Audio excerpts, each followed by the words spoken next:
La Bible, c'est la parole de Dieu, c'est cette parole qui bénit, hein. C'est vraiment la parole qui va nous nourrir. Et je pense que cette parole est vraiment, vraiment, vraiment importante.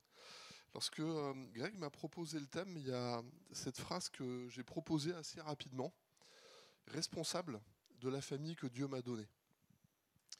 Je crois qu'il y a une réalité dans cette phrase. C'est aussi pour ça que je l'ai prise. Je vous donne juste une définition de la responsabilité. La responsabilité, c'est l'obligation morale de répondre de ses actes et d'en supporter les conséquences. Et lorsque nous-mêmes, on est animé d'un sens de responsabilité, celui qui est animé par cette mentalité, qui a vraiment sur lui compris ce que c'est que la responsabilité, ben non seulement il assume ses actions, qu'elles soient bonnes ou mauvaises, mais il se soucie de la qualité de ce qu'il va faire, de ce qu'il va produire, de ce qu'il va dire. Et je crois que dans la famille de Dieu, en tout cas dans nos familles, dans toutes nos familles, on a vraiment besoin d'avoir des gens qui sont responsables. Amen ou pas? Est-ce que vous êtes responsable de la famille dans laquelle Dieu vous a placé? Il n'y a pas beaucoup d'amen là, hein. Vous allez voir que Dieu met le niveau assez haut. Et je pense que ce message, en tout cas tout ce qui a été partagé au niveau de la famille, je pense que ça s'adresse à tout le monde. Très souvent, quand on dit famille, on parle juste de certains. Je ne sais pas comment vous les comprenez, le mot famille. Il y en a, c'est vraiment tout petit, c'est moi et mon ego, et puis ceux qui sont à côté. Dans le mot famille, vous pouvez avoir le couple, hein. Le couple, c'est l'union d'un homme et d'une femme qui sont mariés et qui assument en tout cas ce choix. Et ils deviennent famille quand les enfants arrivent. Et quand on est dans une famille, on a devant nous des gens, on a des parents, des grands-parents, on peut avoir des cousins, des oncles, des tantes, puis on a à côté de nous des gens qui sont là, tous ces cousins, des frères, des sœurs. Puis on a derrière nous des gens qui sont là, des fils et des filles, des petits-enfants. Il y en a qui ont des petits-enfants, ouais. Et ça multiplie, hein, vous avez vu, au début c'est deux, puis après il y a un budget pour les budgets anniversaires, budget Noël, hein. Budget, ça monte. Mon grand-père disait toujours le mariage double les joies et triple les dépenses. Alléluia quand même. Mais je pense quand il disait triple les dépenses, il s'était trompé. Je crois que c'est plutôt quadruple. Mais il y a une réalité qui est là. Il y a des choses qui se multiplient quand on est en famille. Les problèmes aussi, hein. Petits enfants, petits problèmes, grands enfants, grands problèmes. Des fois aussi ça fait partie de la famille. Mais quel que soit notre schéma, on est tous placés dans une famille. Même célibataire, je suis dans une famille. J'ai un père, une mère, j'ai des parents, j'ai des frères et sœurs. Peut-être que tu n'as pas de frères et sœurs, tu n'as peut-être que tes parents. Mais il y a peut-être des grands-parents, des cousins, des oncles, des tantes qui sont là. Et on est tous placés dans une famille. Et dans l'église, il y a une grande famille. Alléluia. C'est bon ça, hein? Je suis responsable de mon frère et de ma sœur. Je suis responsable, j'entendais Siam qui... Merci à la louange, vraiment, pour tout à l'heure, ça m'a fait du bien. C'était inspirant pour glorifier Dieu, puis ça nous a aidés tous ensemble à être ensemble pour glorifier Dieu. C'est bon ça, hein? Ça aussi, c'est une responsabilité de vivre ça. Et souvent, quand on est comme ça, on a l'impression qu'on est porté, mais quand le travail a été fait longtemps en avance, dans la prière, quand on s'est préparé, quelqu'un qui est là et qui a préparé son cœur, ça se sent tout de suite. Quand la louange s'est préparée, vous êtes d'accord que ça se sent ou pas, non? Ouais. La musique, c'est différent, le chant, il est différent, les liens entre chaque, c'est différent, puis la manière d'appeler l'église pour chanter, tout est différent. Parce qu'au fond, il y a une responsabilité, il y a un cœur, il y a quelqu'un qui a une vision, il y a quelqu'un qui porte cette charge-là, qui dit oui, il y a une vraie portée. Être responsable de sa famille, ça veut dire porter une charge dans son cœur. Il y a des gens mariés dans la salle? Ouais. Levez la main bien haut. Vous savez que vous êtes responsable de votre conjoint? Alléluia quand même, hein. De sa vie spirituelle aussi. Parce que souvent on dit prends soin de moi, c'est souvent à sens unique, il y a des choses qui sont là. Mais non, Dieu dit non, toi tu es responsable de l'autre dans ce que tu fais, ce que je fais ou ce que je fais pas. Ça va induire dans l'ambiance, là où je suis, ça va changer les choses. Si moi, en tant qu'époux, je suis à ma place, si effectivement je prends soin de mon épouse, ça va sentir à la maison, l'ambiance va changer. C'est vrai ou pas? Alléluia. Et on a vraiment besoin d'être devant Dieu et on a vraiment besoin de comprendre ce qui est en train de se passer. Je crois que la famille, c'est vraiment le choix de Dieu. Dieu n'a pas voulu qu'on soit seul. Dieu veut au contraire qu'on soit ensemble. Il n'est pas bon que l'homme soit seul. Ça a commencé comme ça dans le jardin d'Éden. Et tout de suite, vous savez, la famille a été mise en place. Et immédiatement, le couple a été mis en avant. L'homme quittera son père et sa mère, il s'attachera à sa femme et ils deviendront une seule chair. Et tout l'enjeu du couple, c'est de devenir un. C'est pas facile, ça. Hein. C'est pas 1 plus 1 égale 1. Ça, c'est un miracle des mathématiques avec le Seigneur. Et puis quand on est 1 plus 1 égale 1, d'un seul coup, ça se multiplie. On n'est plus 1, on est 4, 5, 6 des fois à la maison. Parce qu'effectivement, Dieu a multiplié. Il y a des choses qui se multiplient quand effectivement on a bien pris en compte le fait qu'on est responsable de la maison, de la famille dans laquelle nous sommes. Amen. Et je voudrais que les uns et les autres, on prenne bien conscience que quelquefois, on n'a pas choisi, moi j'ai pas choisi mes parents, j'ai pas choisi ma famille. Et il y en a qui peuvent le dire, j'ai pas choisi d'être fils de gamin de divorcé, j'ai pas choisi ça, j'ai pas choisi l'endroit dans lequel je suis né, j'ai pas choisi tout un tas d'événements que mes parents ont fait, j'ai pas choisi que mon père avait peut-être un métier qui était itinérant, qui fait que dans ma vie, on a déménagé 6, 8 fois, puis du coup j'ai changé d'école et je me suis planté, j'ai pas réussi à l'école, mais si tu connaissais ma vie, tu saurais que c'est pas si facile de déménager 6 fois dans sa scolarité, de perdre ses potes, de recommencer à chaque fois, de changer d'église. Puis au bout d'un moment, quand tu as vécu tout ça, on peut vite se déresponsabiliser puis dire c'est pas de ma faute, c'est toujours à cause des autres. Hein. Ça a commencé dans le jardin d'Éden, hein. C'est pas moi, hein. C'est la femme que tu as mis à côté. Hein. Et on est rapide à un moment donné de toujours accuser les autres et de dire c'est pas à cause de moi, c'est à cause de Pierre-Paul Jacques, c'est à cause du temps. J'ai 50 raisons de te dire si j'en suis là et si j'y arrive pas, c'est pas à cause de moi, c'est toujours à cause des autres. Et Dieu met toujours le focus, non pas sur les autres, mais sur nous, mais le focus sur moi. Et le choix de Dieu, c'est vraiment la famille. Là où tu es responsable de ta famille. Peut-être que tes frères et sœurs, ils te gonflent un peu, mais tu es responsable d'eux quelque part. Peut-être qu'avec tes parents, il y a une distance qui s'est prise avec les uns et les autres, mais pourtant tu es responsable de la famille dans laquelle Dieu t'a placé. Tu n'es pas responsable de leur choix, mais tu es responsable aussi de ce que tu produis. On n'est pas responsable des résultats. Mais je suis responsable des moyens que je vais mettre en place. Ça m'appartient. Je donne une petite anecdote. On a des amis assez proches. On se voyait au mois de janvier, c'est l'année dernière, pas 2020, 2019. Et puis on se voit, on a plaisir à se voir et en se croisant, on se dit il faut qu'on mange ensemble et on a envie de partager. C'est des gens qu'on aime et je les ai à cœur. Et avec Nathalie, on les a à cœur, et on les a vraiment à cœur, et on veut leur faire du bien. Et c'est des gens qui sont tellement incroyables. Ils n'ont pas déclenché dans la foi comme on peut comprendre nous, avec vraiment la confession de Jésus-Christ. Oui, peut-être. Mais quand vous les voyez vivre, vous voyez des gens, ils ont une moralité, il y a des valeurs de vie, ils savent ce que c'est que la générosité, ils savent ce que c'est que la bienveillance. Ils savent ce que c'est que de prendre soin les uns des autres et il y a une règle morale dans leur cœur et c'est des gens qui sont droits, il y a de l'intégrité en eux. C'est des gens qui ont vraiment une droiture de cœur et quand je les vois, je leur dis à chaque fois, il manque qu'une seule chose, c'est qu'ils confessent Jésus-Christ. Il y en a beaucoup comme ça. Hein. Et quand on les voit, on dit il faut qu'on mange ensemble, puis le temps passe.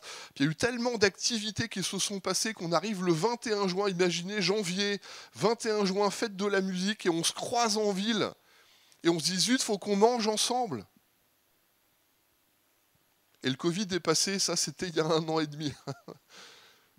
Et au bout d'un moment, vous savez, dans la famille qu'on a, les uns et les autres, il peut se passer exactement la même chose. Ton frère, ça fait combien de temps que tu ne l'as pas vu? Ça fait combien de temps que tu n'as pas appelé tes parents? Ça fait combien de temps que peut-être des gens qui sont là dans ta maison, dans ta famille, tu ne les as pas vus depuis combien de temps? Alors on pense à eux dans notre cœur, ouais mais Seigneur tu sais que je peux pas, on a toujours ces excuses. En plus on a des super excuses avec le Seigneur, Seigneur tu sais que j'ai pas le temps parce qu'il y a les réunions, il y a la réunion de prière, il y a toutes les activités de l'église, tu sais que j'ai pas le temps Seigneur. J'ai une petite phrase. Ce qui n'existe pas dans votre agenda tous les mois n'existe pas dans votre vie. Ding ding. Vous le notez quelque part. Hein. Ce qui n'existe pas dans vos agendas tous les mois n'existe pas dans votre vie. Si une fois par mois, si tous les mois, dans votre cœur, dans vos agendas, dans vos plannings, vous ne mettez pas les choses, elles n'existent pas dans votre vie si elles n'existent pas tous les mois. Amen ou pas? Et je pense que vous commencez à comprendre et à entrevoir ce que ça peut provoquer dans la responsabilité de la famille que Dieu m'a donnée. Vous savez ce que c'est qu'une des grandes clés du couple aujourd'hui? c'est la communication, c'est la conversation. Amen quand même. Et la conversation avec madame ou monsieur, ça n'est pas la logistique de tiens, la voiture est en panne, faut sortir les poubelles. Tiens, il y a les enfants, il y a un truc. Ça, c'est de la logistique. La conversation, c'est quand on se pose face à face et qu'on a un moment de cœur à cœur où l'un et l'autre peut ouvrir et puis montrer sa vulnérabilité, montrer son cœur, montrer ces endroits où on a mal, montrer tous ces endroits où à un moment donné, on est vraiment dans un face à face de 1 plus 1 égale 1. Et on est un couple.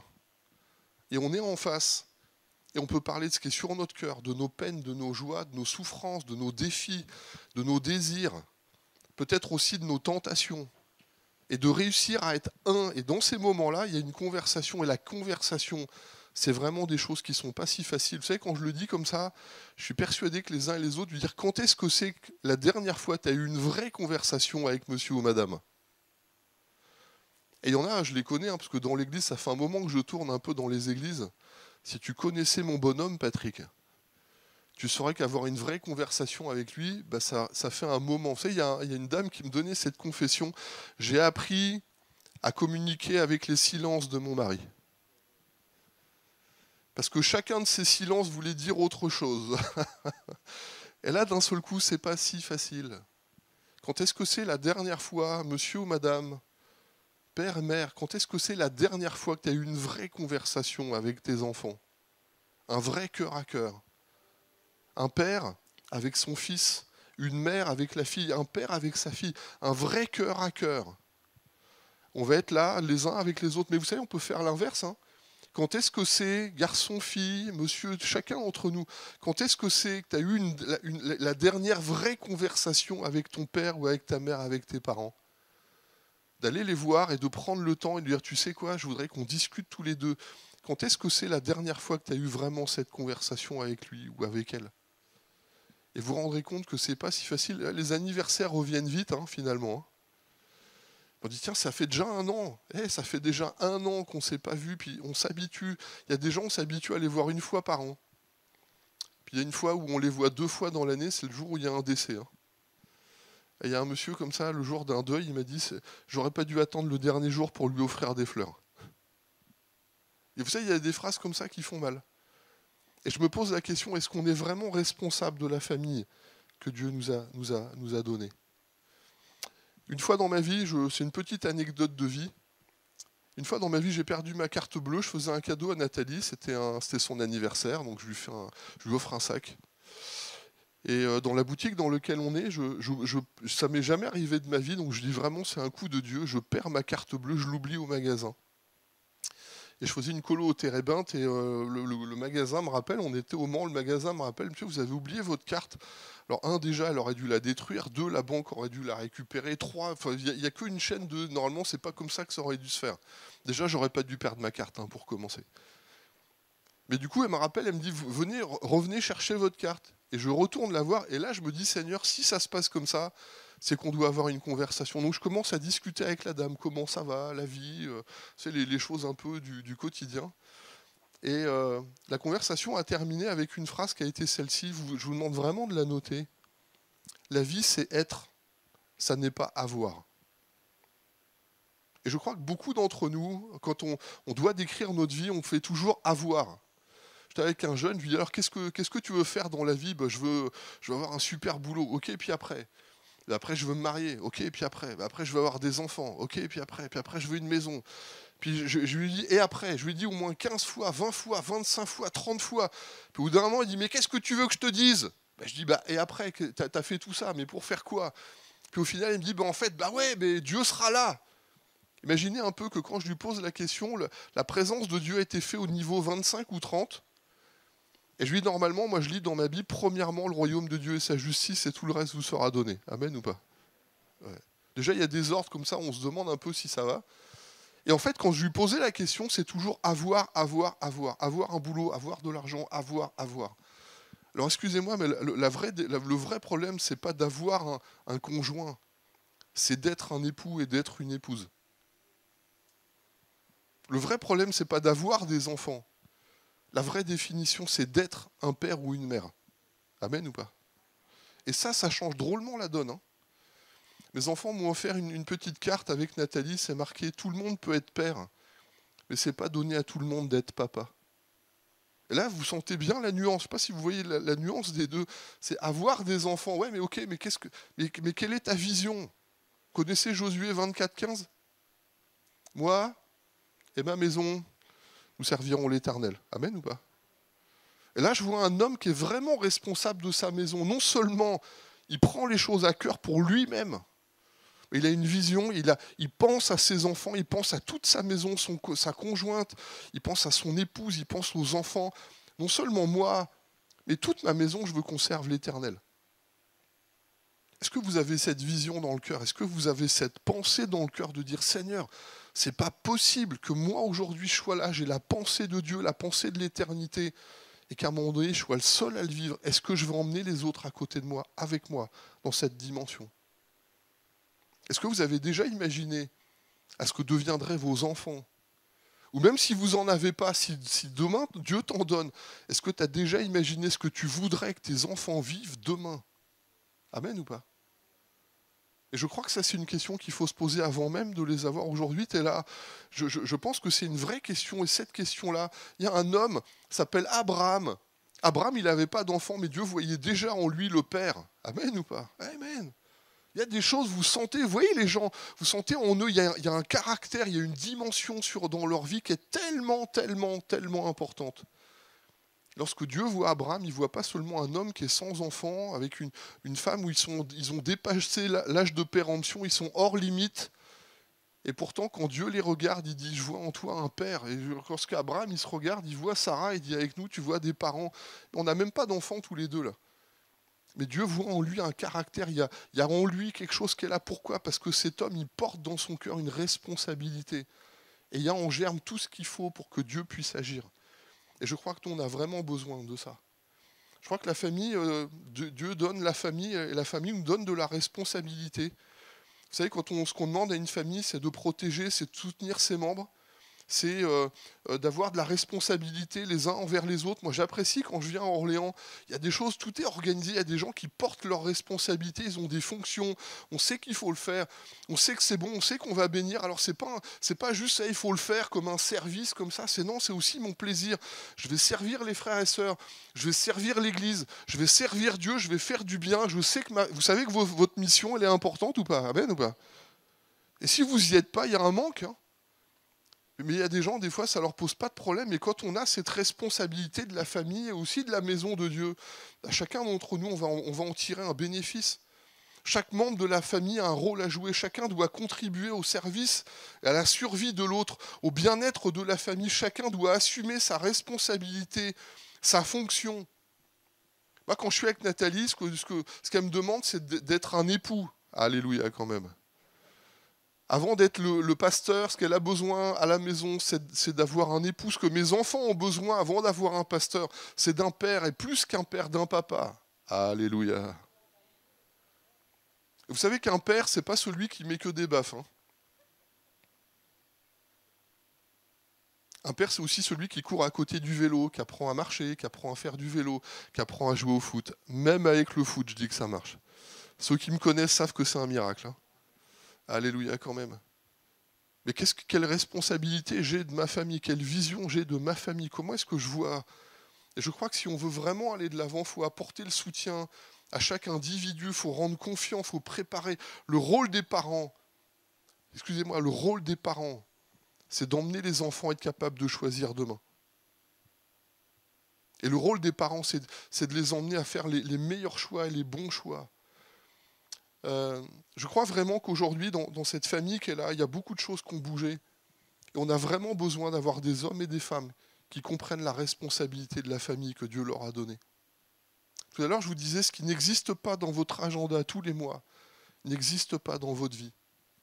Quand est-ce que c'est la dernière fois que tu as prié pour ton conjoint, ta conjointe, pour tes parents, pour tes enfants, pour tes cousins, tes cousines, je ne sais pas comment on peut dire.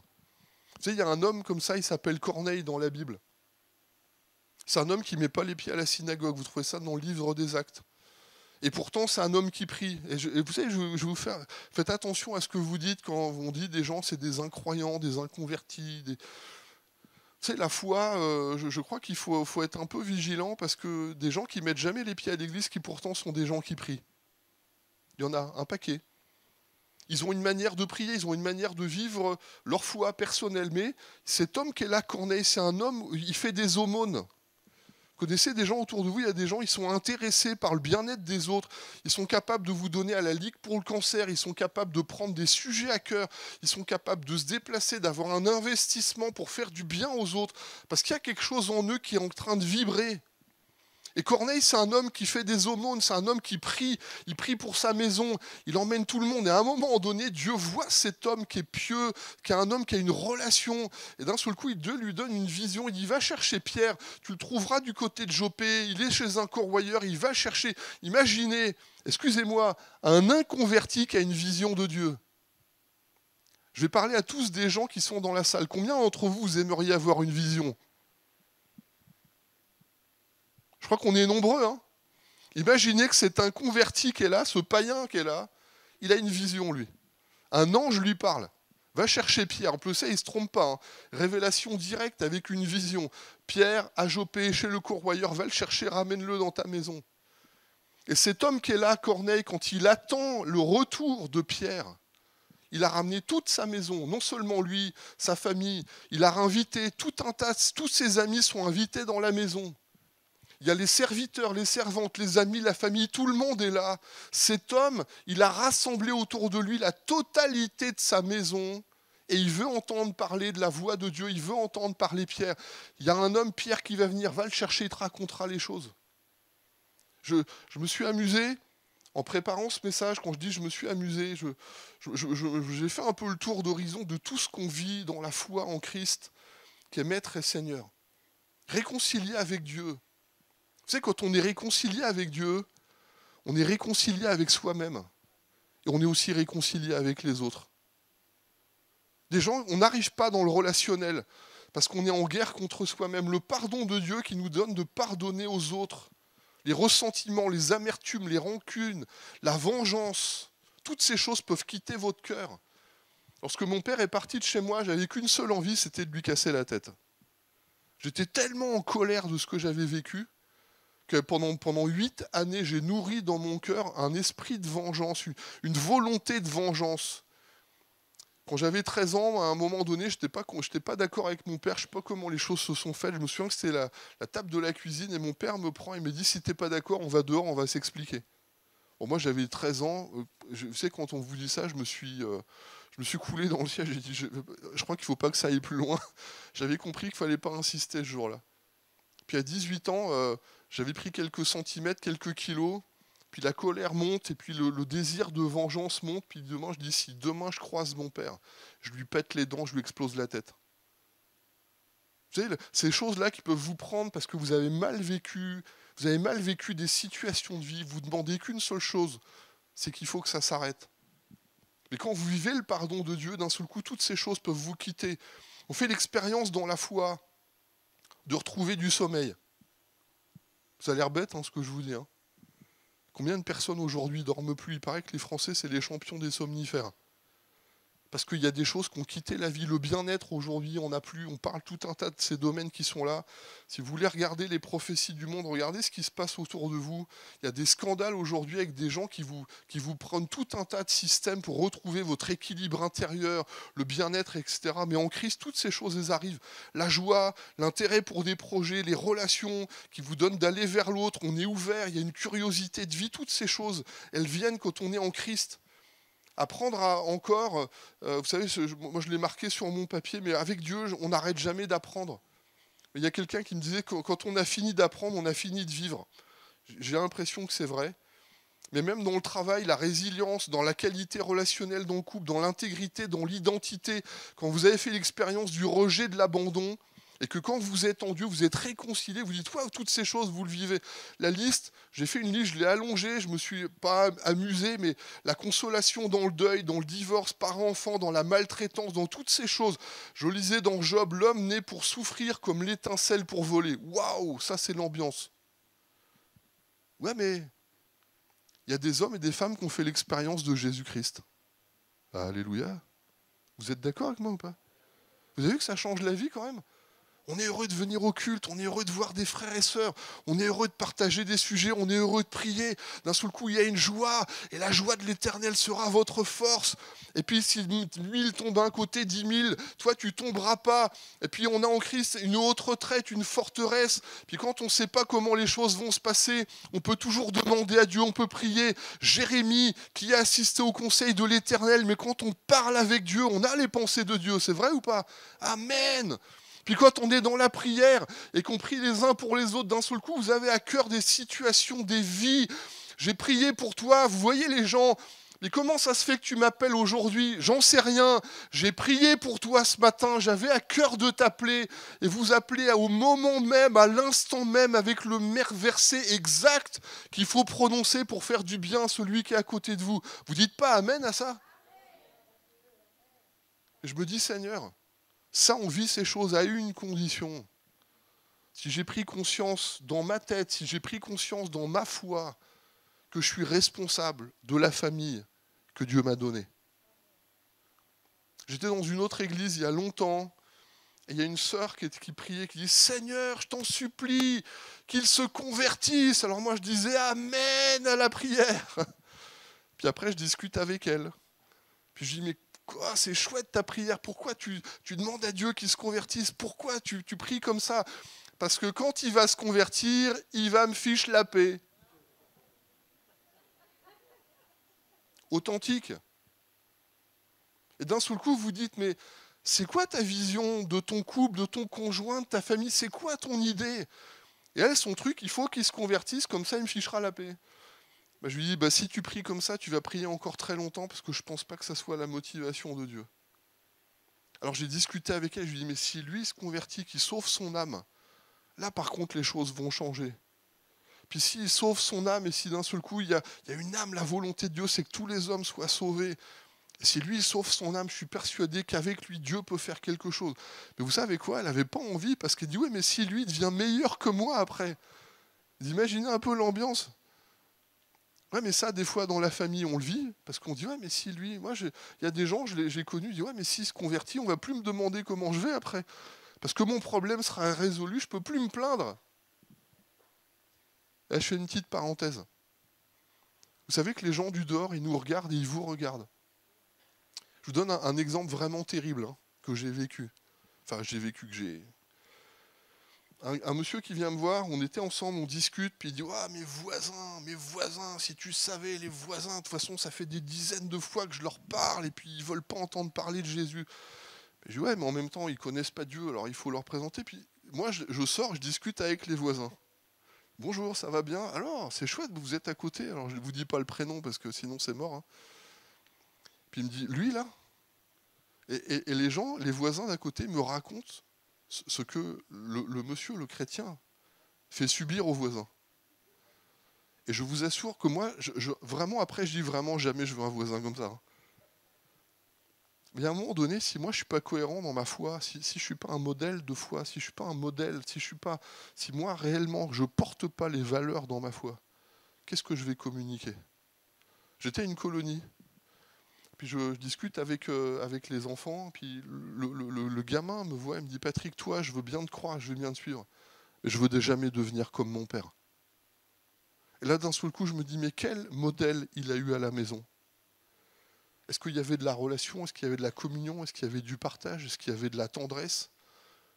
Il y a un garçon comme ça, 27 ans, 28 ans, il était à l'église, puis je le vois, je l'aimais vraiment bien. Puis je le chope à l'américaine, je lui dis « Viens, je te fais un hug », et puis oh, je t'aime trop, toi. Et je le serre, mais vraiment, moi, je l'ai fait tellement naturellement, j'ai même pas calculé ce que je faisais. Il vient me voir, je lui sais un hug, je lui dis « Oh, c'est cool de te voir, je t'aime trop », puis hop. Et le gars, il se met à pleurer. Et je découvre en faisant ça qu'il dit « Mon père m'a jamais fait ça de toute ma vie. Mon père m'a jamais dit une seule fois « Je t'aime ».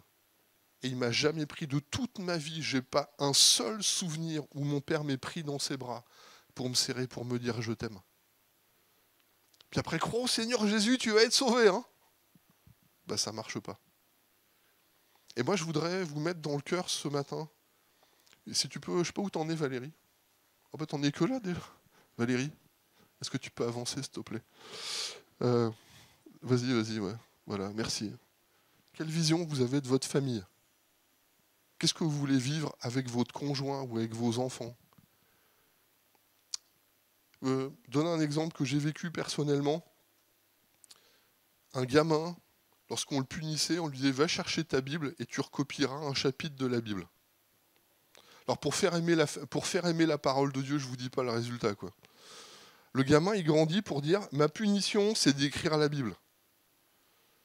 Puis à côté de ça, je vois des gens, ils sont là, ils disent papa, maman, je vois les grands-parents, ils offrent la première Bible aux petits-enfants. Puis hey, t'as grandi, je vais t'offrir une belle Bible. C'est chouette d'avoir une belle Bible.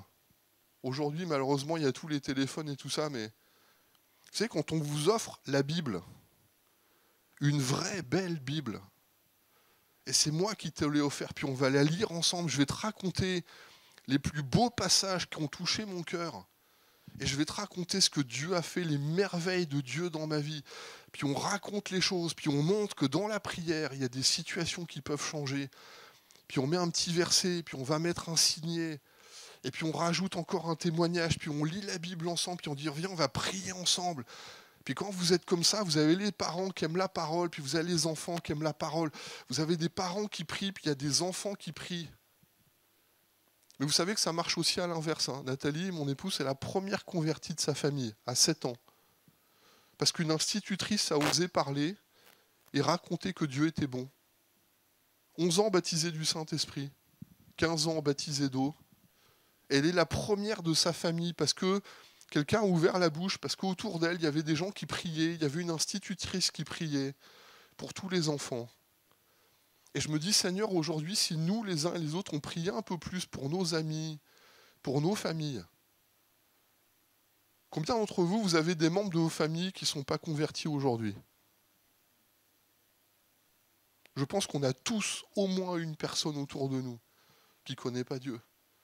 Et si devant Dieu, on disait, Seigneur, c'est l'année par laquelle je veux témoigner de ta grâce. Seigneur, je vais prier pour lui. Je vais prier pour lui. Si vous priez pour lui une fois de temps en temps pour dire, Seigneur, bénis-le. Hein. Ah oui, Seigneur, bénis tonton là-bas. Puis je passe à autre chose. Non, je prends du temps, je vais me mettre... Comment tu vas, tonton? Est-ce qu'on peut se voir? Comment tu vas? Je vais venir te voir, mais tu sais, il y a un truc, puis je vais te visiter, je viens prendre un café avec toi. Comment tu vas? Je l'ai marqué ici. Il faut des temps de qualité. Vous savez, il faut être présent quand il faut être présent. Puis il faut des temps de qualité, puis il faut savoir dire aux autres qui sont importants. Et ça n'a pas toujours été facile pour toi dans ta vie, tonton. Hein. Comment tu as fait pour t'en sortir comme ça? Je vais prier pour toi.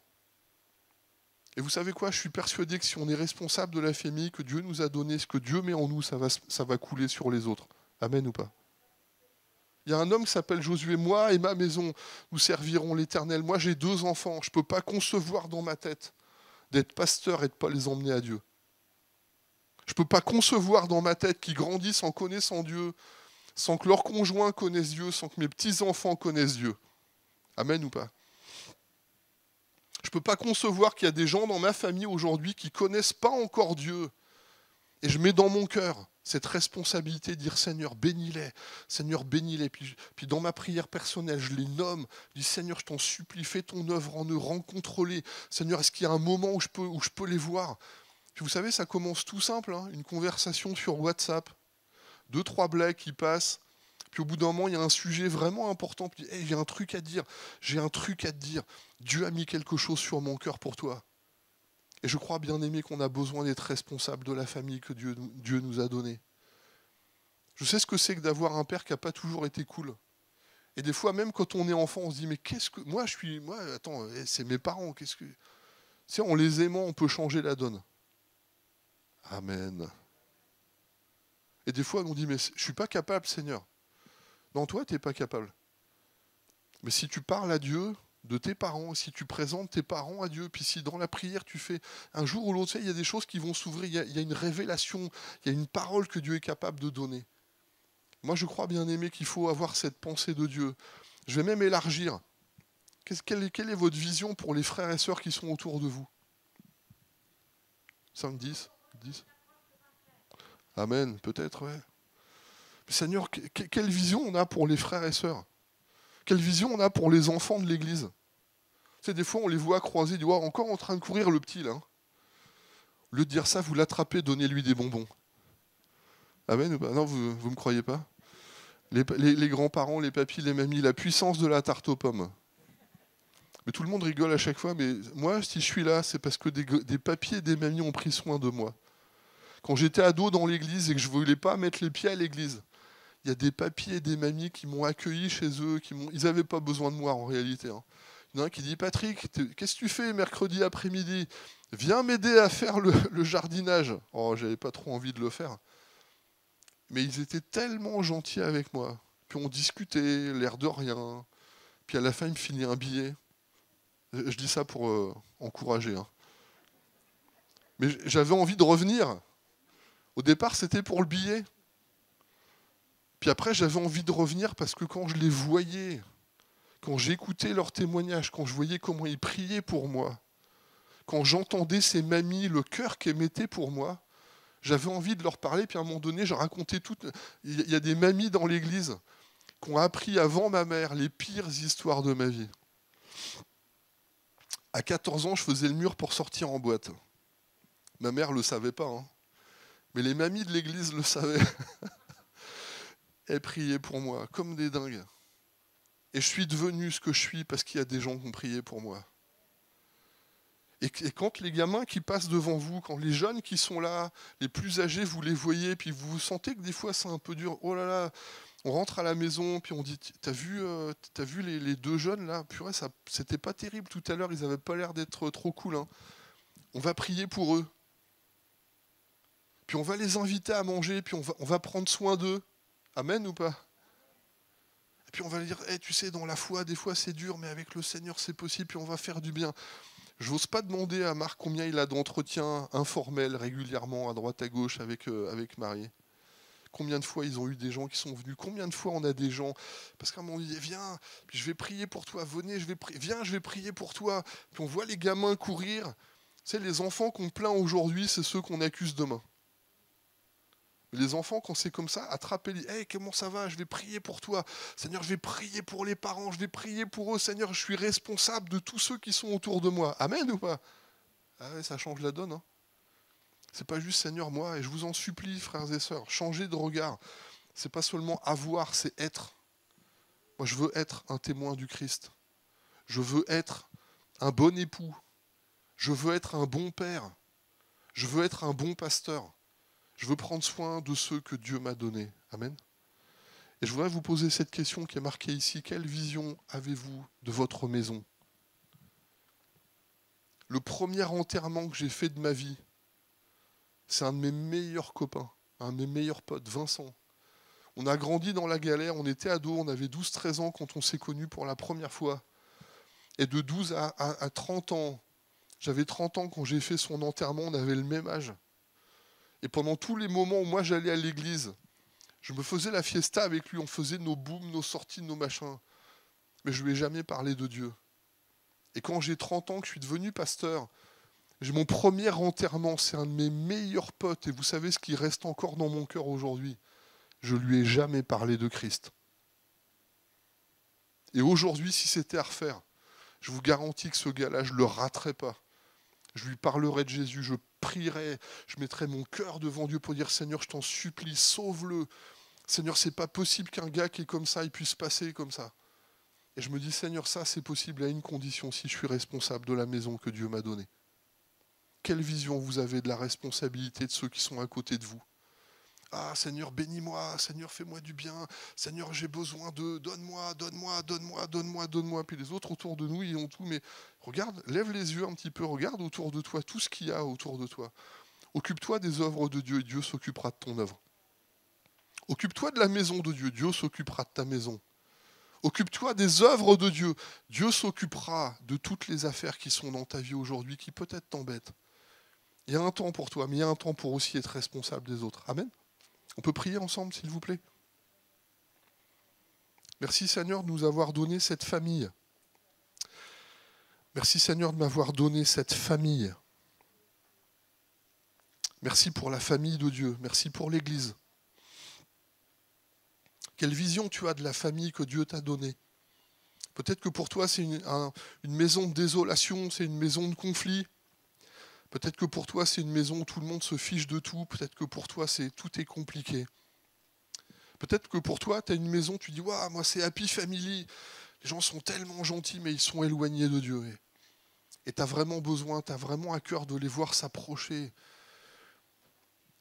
Je voudrais te demander, est-ce que tu veux être responsable de cette famille que Dieu t'a donnée? Quelle vision tu as pour? Est-ce que tu as une vision comme Josué, Caleb? Moi et ma maison, nous servirons l'Éternel, ou est-ce que toi, c'est juste toi, et puis tu laisses les autres, et Dieu fera ce qu'il veut quand il a envie? Et je te propose de monter le défi, je te propose vraiment d'élever ta vision, de regarder et de dire, Seigneur, où est-ce que je peux être un témoin du Christ? Qu'est-ce que tu veux que je dise, Seigneur? Comment est-ce que je peux leur parler? Je vais vous demander à vous tous qui peut-être êtes dans ce défi, et vous sentez que pour vous c'est un défi. Je pense à la Samaritaine, une femme qui veut être heureuse, qui a eu 5 maris, et le 6e, c'est pas son mari.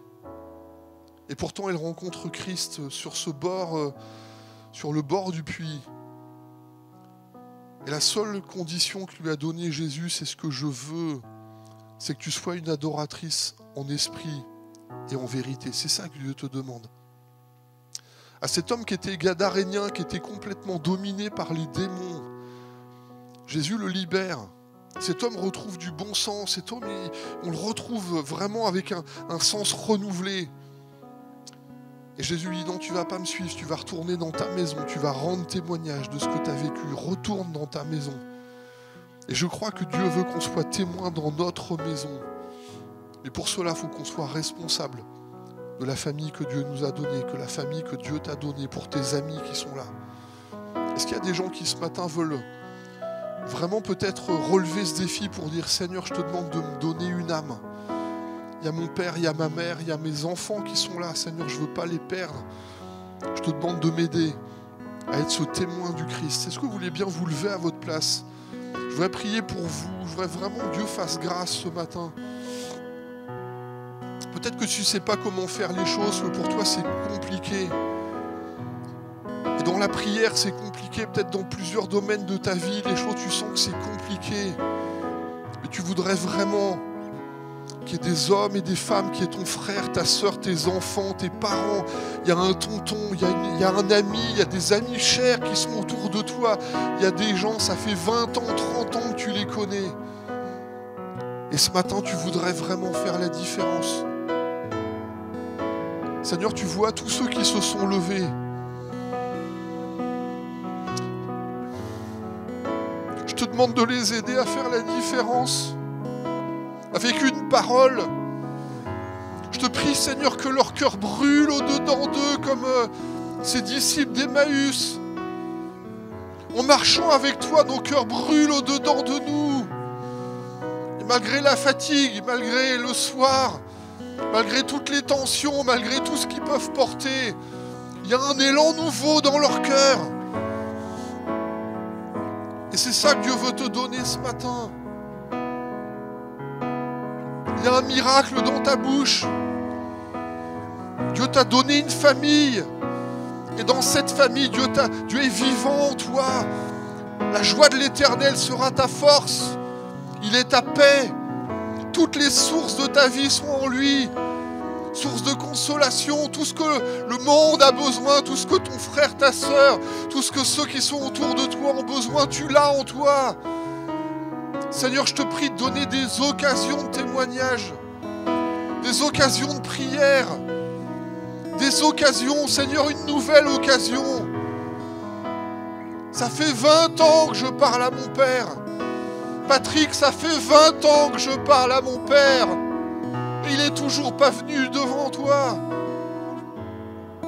Et le Seigneur te dit ce matin, essaye encore une fois. Comme aux apôtres qui avaient péché toute la nuit, jette le filet de l'autre côté. Essaye encore une fois. Il y a peut-être quelque chose que tu vas changer par la grâce de Dieu. Essaye encore une fois. Prie pour lui, prie pour elle. Au nom de Jésus.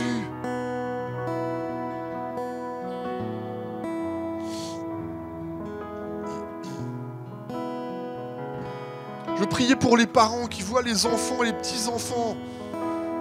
Malgré le temps, ne sont pas venus. Aime-le, aime-la devant Dieu, de tout ton cœur. Tu sais peut-être pas comment faire les choses, mais c'est pas à coup de verset que tu vas la gagner. C'est pas à coup de verset que tu vas le retrouver. C'est en ayant de l'amour pour lui, en lui montrant l'amour du Père, que tu vas gagner son cœur. C'est en prenant du temps avec lui, en l'écoutant, en comprenant sa souffrance. Montre-lui que tu l'aimes et que Dieu l'aime. Alléluia.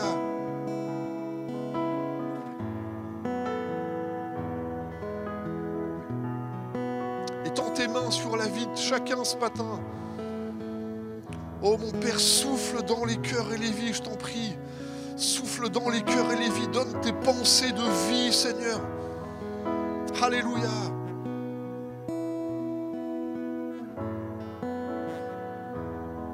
Alléluia, Jésus.